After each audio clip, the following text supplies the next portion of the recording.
من قبل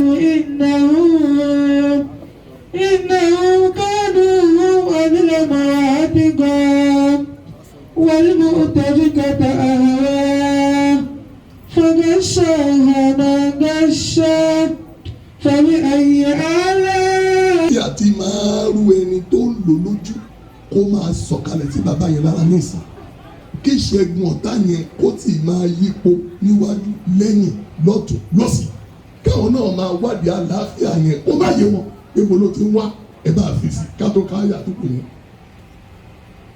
kó tì níjọba yẹn ṣe kọ́ lọ́hùn fi pọ́ Yorùbá lé pé Tinubu ló gbàjọba Nàìjíríà ta ní òní tòrò ó sì tòrò Ọlọ́run ò lè ṣe bẹ́ẹ̀ gbọ́wọ́ Tinubu ṣiṣẹ́ kó o fi borúkọ ẹ láṣìírí láàdúrà tá a ṣe.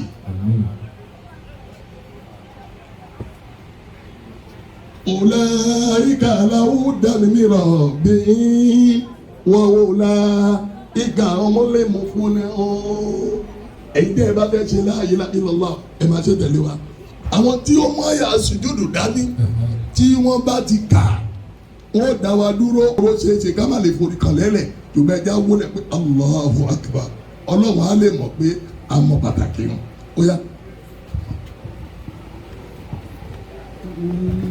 La ilaha illallah la ilaha illallah la ilaha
Allahu Akbar.